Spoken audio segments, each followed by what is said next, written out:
Welcome to Meet Your Neighbor, the podcast that highlights the people and stories that make Westbrook Village a truly exceptional community. I'm your host, Steve Marilla, local realtor, neighbor, and proud member of this vibrant community.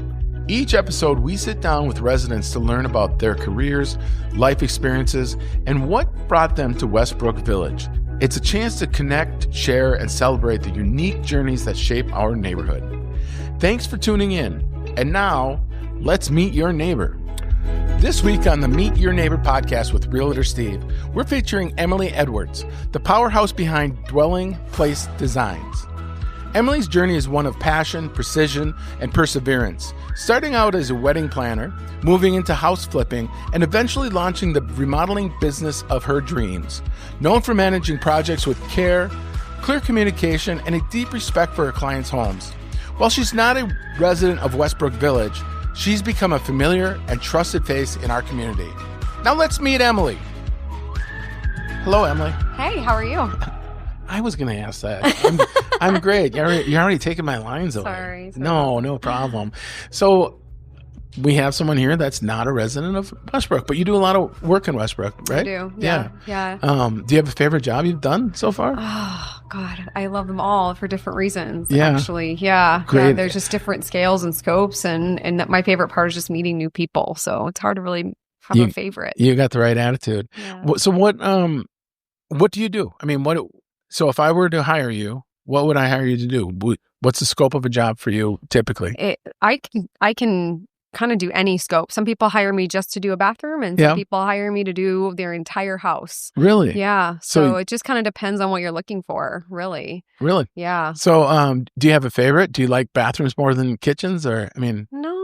It's kind of a weird question. Yeah. I kind of like a challenge. So whenever there's something kind of unique and different that we haven't done before, that's always kind of fun to puzzle through that and see how we're going to make it happen. And then just that getting to the end and having the customer just being like, wow, that's amazing. Yeah, exactly. Well, obviously you have a lot of vision, and I want to talk about that, but I'd like to talk about, you grew up in Arizona. Let's learn a little bit about you. I grew up in Arizona. I was actually a wedding planner for 20 years. Oh, really? Yeah. So you are organized. Yes. I loved doing that. But then 2020 hit.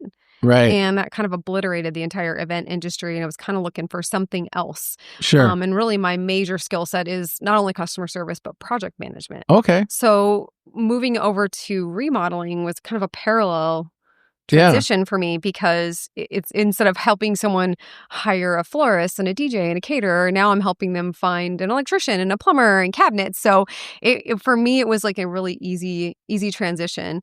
I kind of started out doing flips. That was where my original start in the construction industry. Did you think that was something you wanted to do for a while? I did. And then kind of I really enjoyed it. I really did. The only problem is that the market kind of went sideways, right? And I couldn't really make any kind of margins. There was so much more risk. Yeah. And the missing element for me was the customer service. Yeah. Here I am sort of designing a house in a vacuum, hoping that someone along the line is going to like it. And I just kind of had to keep everything real neutral. Sure. And so I missed that customer service element and the interacting with the customer and having a goal to kind of like hit and exceed for them. So because in a flip, you can't get crazy. You can't have fun as much as you can with some of these clients. Exactly. I mean, is there a big difference between a bride and a woman that's getting her house remodeled? Yeah, because I would think there's emotion in both those. Yeah, I was able to take a lot of that skill set of working with customers and that kind of relational and emotional kind of skill set that I had, and apply it in this industry too. So it was, that's what I'm saying. It was a very parallel move for me. It was very, very comfortable. And what I was missing in the flips, I found in the remodeling. It was just a really good change to the business model for me personally. Yeah, I kind of think of some of the weddings you've done. Mm-hmm. I wonder if they stayed married as long as some of the remodels they stayed in the house. You know?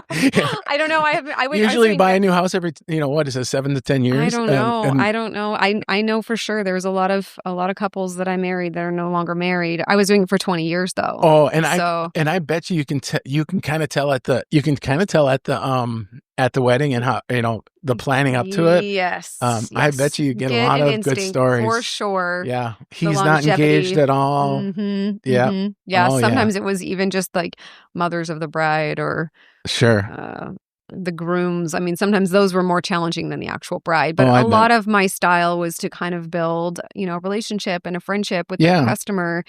Some of those brides that I was working with, I'm still connected with to this day. Oh, that's awesome. Yeah, and I feel the same way in doing the remodels. It's like I just really like to connect with people and just try to understand their vision, try to help them, guide them to what their individual goal is. It's really not about what I want or what I like. It's about helping them, come up with that vision for themselves and then just getting them there and making it a smooth and fun process along the way. Right. And that's got to be much easier than it was in the wedding. I mean, in the wedding business, because did you find the venue or did you use one venue or did you have a theme? Everything was different every time. Yeah. Okay. In Minnesota, it's, barn weddings are a big deal. Yeah. And I was like, I'd look at those barn weddings and you get about, in Minnesota, it's so humid in the summer. I bet. And for those poor bridesmaids and brides, they would have to keep their hair from going disaster. It's like they have 5 minutes to take the pictures and everyone's drenched in sweat. And it's like, I know I would always hear living in Arizona my whole life, oh, well, at least it's a dry heat. I never understood that. Right. And then we went to Florida for a cruise once and I was like,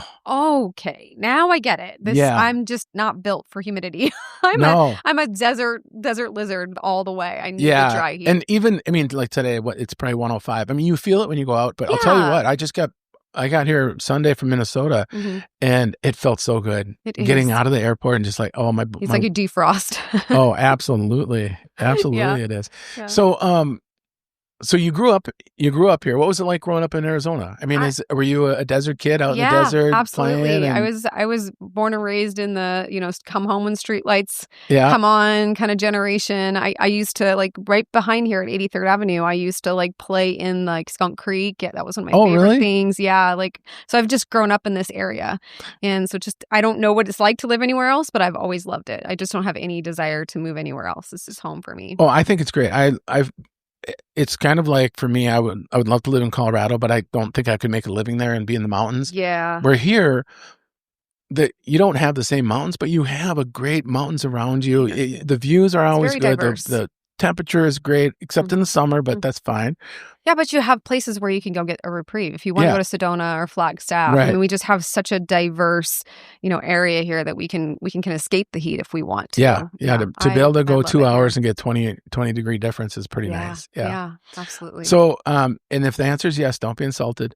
But do you drive a pickup truck that's lifted 8 inches? I do. Actually, I was just in a head-on collision 4 weeks ago. Totaled my truck and just bought a new truck as of 3 days ago. Yeah. I have never. I mean, I was raised a redneck, and we all had big trucks, but we never jacked them up like they do out here. Oh yeah. What is that? We used to have to go through the mud. That was kind of the thing. When you go off road in Colorado, it's rocks, and you're climbing over rocks. Yeah. And here you're in the dirt. I know. But I don't understand why it had to be so tall. I mean, if a guy is 5'6", he's got at least like an 18-inch lift and a. No, I don't have that. My last truck didn't have side rails, but this new one does, which has been amazing already. For because I'm short, so sometimes it's hard to climb up in there. But I need a truck. I'm hauling around materials. I need that long bed. I get it, but I have never seen so many jacked up trucks. It's pretty. I mean, it's awesome. I love seeing it. But it's right up my alley for sure. Yeah, I love my truck. I love it. So, do you have a favorite disaster wedding I can hear about or anything? Oh my gosh. No. I mean, well, if it was a disaster, you didn't do your job. Exactly. Yeah, I got to a point where I was a pretty well-oiled machine. I kind of in the planning stages, I usually was able to kind of prepare for all that stuff. So, sure. And then anything that would happen that was not planned for on the wedding day, I usually knew how to manage that pretty quickly so that no one even knew. Right. So on an average day, when do you get out of the wedding? Do you stay there? I'm first to arrive, last to leave. Oh man, that must have been exhausting. Yeah. It must have really helped you for this job though, because now at least you have a start and stop. Yeah. So tell me about what you do. So if I were to hire you, because hopefully I sell enough real estate so I can hire you, because my wife would love to be remodeled already again. Yeah. Especially when, that's the thing. That's what I hate about Westbrook. Yeah. You go look at someone's home and your wife goes place cards somewhere and she comes home. She goes, "Oh my gosh, we have to do this." Yes. I'm like, we can't do everything. Can't do all the things. I mean, there's some incredible things done to the homes in here. I just sold one that, it has wood ceiling, or full wood ceiling. It's just really unique. It's one of the more unique homes in here. Yeah. And I haven't, I've seen the Meekers that you've done. I haven't seen, is it Milner? Milners. Yeah. I did theirs. Yeah. So tell me about the process. I'm going to hire you. It's funny because from an agent standpoint, one of, when I was doing flips, I actually did a flip, and the real estate agent who's was like the buying agent basically. She loved the house that I did. And then I connected with her. Nice. She then was almost kind of using me as a sales tool, if you will. Oh, sure. So that when she'd take a couple to look at a house, they'd see that it was outdated and they'd be like, "Oh, we don't know about this." And she's like, "But hang on, you got to meet Emily." Right. So I've done quite a few houses where they were sold but not lived in yet. So everyone moves out, and before the new homeowner moves in, I would come in, gut the thing, completely transform it, and they're basically moving into a completely new remodeled house. So you'll do the whole deal. The kitchen to the bathroom. Kitchen, bathroom, flooring, paint, new doors, move walls, add bathrooms. I mean, anything. We can do anything. That's awesome. Yeah. Huh. So that's got to be it's kind of a dream job to not have the resident there. Yes, I mean, it's a lot easier. I don't mind it when they're there. It's just I almost am more. It's easier because then we're not having to disrupt their lives. It's just it's fine when they are there, but at the same time, it's easier when they're not. Just because I feel so nervous about them, like being in a construction zone and the dust, and like they're having to like basically camp at their own house. I'm doing a project right now, and it's like they have to make a makeshift kitchen because I've torn out her whole kitchen. So it's a little easier on them. I always recommend to either, if I have people go stay at Airbnbs. Sure. But I mean, like for the Milners, we flipped that whole house in like 8 weeks. Yeah, and you did a lot of work there. A lot of work, yeah. So what did you do at their home? I haven't been in it. Well, for the Meekers or the Milners? The Milners. The Milners, because that was more of a full remodel, right? Everything. Yep. Everything? Yep. We got it. Everything. We took down walls. We took out. They had a lot of in Westbrook. There's a lot of houses that have the arches. Lots of arches everywhere. Yep. We took out a lot of arches. Opened up their kitchen. There was a little wet bar area. We canceled that and made a brand new bathroom for them. Oh, nice. Kind of switched around where their hall closet was. Completely remodeled their laundry room, both bathrooms. Added a closet in their master. I mean, it was literally one of everything. We even took out. They have a fireplace that we took out and gave them one big giant slider that filled the whole wall because they were right on the golf course. Yeah. And it was like they had like 2 French doors and a fireplace. It was completely blocking the view. So we opened that up and it's just one big picture out to the golf course. So that was a really fun project. Oh, I bet. It was a really fun one. Did you I just forgot exactly what I was going to say. I got a pain in my shoulder and I forgot. Shoot. Have you found a house that's completely your design? Like I would have that. I would do that. Or do you get some that are just so far off from what you like? Yeah, I actually have a customer that I'm working with right now, where I did her master bathroom, I then did her guest bathroom, and we're literally in the middle of doing her kitchen. And she and I just kind of are kindred spirits. Okay. Yeah, every time she's like, "What do you think of this?" I'm like, "Well, I kind of like it," and I'll send her a picture of my kitchen. It's the exact same tile. Oh, really? Yeah. Yeah. So there's every now and then I get a customer that's like, we're just on the same wavelength, and I'm very careful not to impose my own opinions. Right. What I do is I consult with people and they say, "Hey, I want this." Yeah. Okay, we can do that, but let me show you the pros and cons of that choice. Right. Because at the end of the day, we're going to do whatever you want. But I wouldn't want to just arbitrarily do exactly what you tell me to do, and then you come back later and say, "Oh, well, I didn't know it was going to be like that." Yeah. And it's like, or it doesn't fit into the design. Exactly. You've got this orange with everything else, or whatever. Well, and a good example of that is I had a customer where we were installing her countertops. Yeah. And she said she wanted her seam to be in a certain place. Like, okay, fine. Well, once we kind of took a look at the material she bought, if we had put the seam where she wanted it, it would have it would have like not lined up properly. And we had to tell her, look, we've got to put this on an angle. This is going to look a lot better. And it's, again, that's not one of those like, well, you're wrong, I'm right, you don't know what you're talking about. It's just, hey, this is my job to inform you. Like you think you know what you want, but let me just give you both sides of the coin. And that way you're feeling comfortable with that. I had another customer who... Well, did she go with your... She did. Yeah. She did the angle and she was so thrilled that she did. Good. She could kind of see once we were in the process why what she wanted was not going to be the right decision. Yep. Same thing with another customer. She did this beautiful like white herringbone tile on her shower and then wanted white grout. I was like, we can do that if you want. It's your decision. Right. But you're going to lose the entire look of that pattern. It's going to disappear into the white tile. Yeah. And I showed her pictures of both and she says, no, I want white grout, and white grout's what she got, and she's happy as clam. Really? But it's still my job to say, here, I want to make sure you understand the decision that you're making, and at the end of the day, we make it happen. Yeah. Well, and on the previous one, on the countertop, that gives you a tremendous amount of credibility with that woman, because not everyone is going to stand up for the design. Mm-hmm. You know, that design's not necessarily going to work. Yeah.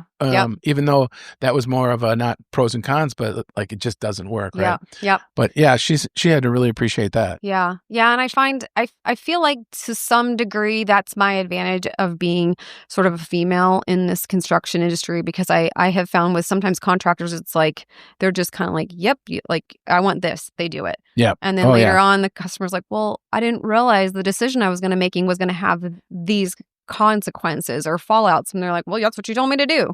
You know, so I try to kind of bridge that gap between almost that's where that friendship and relationship comes in. Look, I'm talking to you as if, you know, we are friends, and this is what I would say to you if I was your family and you were asking me my opinion. And then I can bridge that gap within the construction side of it when I'm talking to these contractors, because I speak their language too. Right. So it's tricky being a female in a male dominated industry. I get a lot of challenges with that. Yeah. But that's my advantage with the customer. But you seem to be your role is very practical. Yeah. Where we had I had asked if you were an interior designer. I worked with a lot of interior designers in the wood flooring business, and so I'd put on these events, and all the designers would show up, and I was pretty honest. I mean, they because they're looking for design elements, and they don't always work because they're not practical to be applied to certain things. Yeah, that's the gap I try to bridge for people. Yes, and that eliminates. I mean, when you get an interior designer,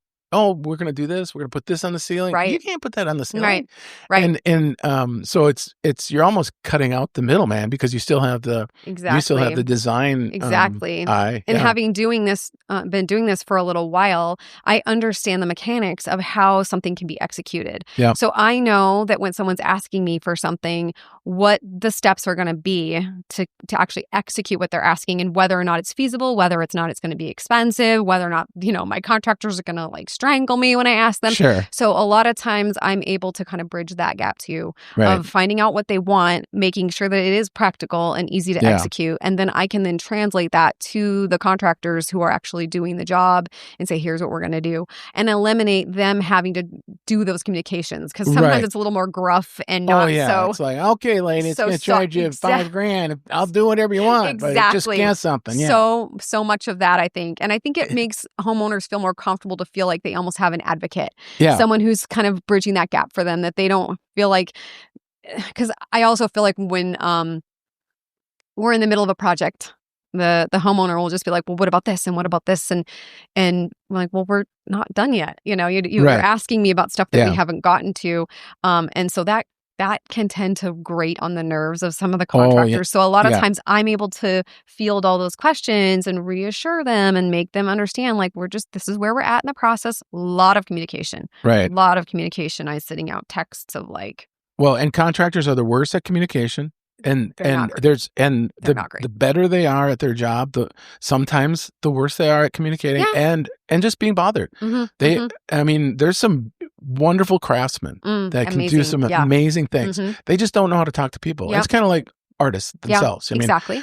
It's a different kind of person. You know, you can be an artist and talk. That makes a big, you know, and communicate to people and be organized. So and keeping them just feeling like, you know, I'm hearing them, I'm validating them, I'm keeping them informed on timelines and what to expect and when we're going to be there, and just it just makes that remodel process so much more smooth and enjoyable for them. You know, we're cleaning up after ourselves every day. You're not like, okay, they said they were going to be here tomorrow. Now I got to call them 3 or 4 times. They're not here. You start worrying, well, shoot, I spent all this money and, you know, did I make a good choice? Right. So I try to help ease a lot of those stresses. And the classic drop off the tools and and materials and see them and be back in 2 weeks. Yeah. It's, I heard that about you, that you're really hands-on and that you're always communicating. So that's if people could learn that, hopefully they don't. So you're the only one. Yeah, exactly. Let's not anybody else. Keep doing things the way you are, everybody. Exactly. Yeah. So do you is there anything weird that you've ever, and not, you know, let's not talk Westbrook because it's a small community. Yeah. But anything weird that you put into someone's house that you think, you know, some kind of, you know, maybe swing in the bedroom or I haven't done that yet. I know a floor guy that put in this was, now we're talking 30 years ago, John Urema. He put in you did part of the flooring, and it was you push part of the floor down, and Kid Rock, it was Kid Rock's house, and his pot pipe would come out. It was like come up and he'd get his drugs. Very specialty item. I haven't gotten that specifically in Westbrook. No. No, but that, you know, that was back in the day when it wasn't legal. So, you know, it's a little different probably. Yeah. No, nothing weird, just pretty much a standard. Yeah, kind of standard. I tried to steer people towards kind of what's going to be traditional and stand the test of time, because, you know, when you're remodeling your house, yes, you want it to kind of speak to your own design, but you also want to make sure that it's on something so far off the beaten path that you're either going to get tired of it in 2 years, or, you know, the next person who owns it is going to be like, what did these people do? Right. So I usually try to stick with tradition and timeless stuff. So I haven't really done anything real wild. Well, how about this? I got a question for you. Yeah. How do you feel about TVs in the bathroom? In the bathroom? Yeah. I haven't done that. You haven't done that? No. That seems to be an older person thing, or like maybe early 2000s. It was like you had TVs in bathrooms always. Yeah. Yeah. I haven't seen that. It's like carpet in bathrooms. That's the grossest. So many carpet bathrooms in Westbrook. Really? So many, yes, that I ripped out. Oh, that's disgusting. Yeah, it's wild. And I've been canceling a lot of intercom systems lately. There's really? Yeah. I see a lot of them, and I don't understand. These are not that big like houses. Like 1,200 square foot house. There's like an intercom in every room. Like, okay. And outside. Yeah. It's not... I think why would they have it? Do you think maybe they came from a bigger home? I don't know. And maybe it was like at the time, like top of the line, you know, like, hey, like it probably was mostly for like the people at the front door, you know, you could reach out to anybody in any room, but there's no house over 2,400 square feet. I don't know. Yeah. And there's not 2 levels. Yeah. I could understand if you had upstairs, downstairs. I mean, in Minnesota, we typically have 3 levels. It's a 2-story with a basement. Yeah. In fact, one of the ones I'm remodeling now, the whole house, it's like, I think it's maybe a 1,600 square foot house. And there's an intercom at the front door, at the back door, and the kitchen, and each bedroom. Wow. Yeah. It's like, okay. I mean, basically you could take 2 steps and I don't know. Pre-sale. I don't know. I mean, I always tell my wife, I said, if you start a conversation and walk into the room, just call me, because I'm not going to follow anymore. you. We have phones. I mean, and that's our intercom system. That's my pet peeve. Is when I'm talking to somebody, I'll do the same thing. I'll be talking to my wife, and she'll be sitting, and I'll be doing something. Then I'll just continue talking and walk away. I'm like, hold on a second. She's not following me. Yeah, right. The conversation wasn't that good, I guess. Anyways, yeah, exactly. Yeah. So, how many projects do you do a year? Do you know? I mean, Do you keep close track of your stats? I do. I try to keep track of, I try to keep everything pretty well organized, and I keep spreadsheets on every single project and all of the materials and the costs and all that so that I can give them a comprehensive invoice. My invoices are always extremely detailed and they're always fluid. We start out with an estimate, and then as things start to progress, then we maybe have a change order. We add something, we remove something. Sure. And then I just keep track of all of the expenses and stuff like that. I wish I would have met you in 2022, to be honest with you. Really. I'll tell you the story later. I don't want to. This podcast is about staying positive. Okay. I'm not going to talk about my experience. Positive. That's awesome. So do you have to, what's your relationship like with your contractors? Do they love working for you? And do you really, because they don't love working for you because you're you have great personality, but it's got to be profitable and it's got to be not difficult. Yeah. As far as, absolutely. So do you kind of take that same philosophy on communication with your contractors? Absolutely. And do you have issues holding them accountable? Because no, because if I did, they wouldn't be working for me. Okay. So at the end of the day, the same thing applied in weddings as it does here. That's why I like to get really nitty gritty and understand each of the trades really specifically. Sure. Because then I understand what they're looking for, what they need, how they can just walk on a job site, have it ready for them. They can just get in, do their craft, and get out of there. Yeah. So in understanding the industry and understanding each trade, I'm able to do that for them. So I do have really good relationships with all my contractors. I guess you'd have to ask them directly. Well, they may say something different behind my back, but I feel like I've got a really good relationship and rapport with each of them. And I've spent a long time honing in on that list. I've got really great drywall guys, cabinet guys, countertop guys. I've got plumbers, electricians, just the general. I say handyman, but it's there's a lot more to it than that. It's not just swinging a hammer.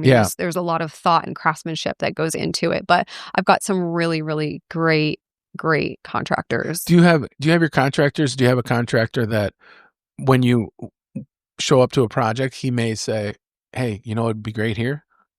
That absolutely really contribute in a I like the collaboration. I'm going to come in and I'm pretty big picture, so I've really thought through the nitty gritty details of things usually, and then I present that, and then I'm always open to some kind of a collaboration or a different perspective, and sometimes it's like I didn't think about that, and sometimes it's nope, they appreciate that, but no, this is the plan.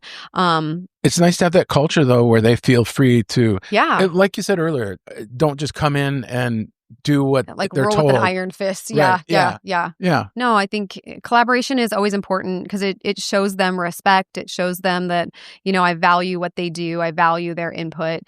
Some trades, it's more important to have collaboration in other ones, like, drywall. They're going to come in and they're going to hang sheets and mud it and texture it and be out of there. But when it comes to, for example, I have one contractor that I work with quite a bit. We're putting together a bathroom and, we're going to put the shower head controls where we always do. And he's like, well, wait a second. Why wouldn't we put them over here? Because she's going to be getting in the shower on this side. Yep. It's a great point. You know what I mean? Sometimes I feel like I've thought through every detail, but that was a really great point that he made. And sure enough, we put it on the other side. The client was super happy with that suggestion. So I like that there's a spirit of collaboration with my team because that just makes the customer happy. That makes everybody happy. They want to keep working for me if they feel like they are being heard and valued and seen. We just met today and I already want to remodel my house. Okay. Got it. I gotta go sell some. I gotta sell some homes. Absolutely. Yeah. Well, I really appreciate coming in. Yeah. Believe it or not, we're hitting on our 30 minutes. Oh, really? Okay, that went really fast. Do you have anything else you want to? Yeah, mostly. If anybody my company is Dwelling Place Designs, and if anybody wants to hire me, they can reach out. Do you want me to give my phone number? Yeah, for sure. Okay, my phone number is 623-628-6280. Yeah, and we'll put your information in the show notes. That'd be great. Yeah, should be out. Yeah. I really appreciate you coming Westbrook's my favorite, so. Yeah, mine too. Hey, it was great meeting you. Thank you very much. Thank you so much. Thank you for listening to the Meet Your Neighbor podcast. If you enjoyed today's conversation, be sure to subscribe so you never miss an episode. And feel free to share this podcast with your friends and fellow neighbors. Until next time, take care and keep connecting.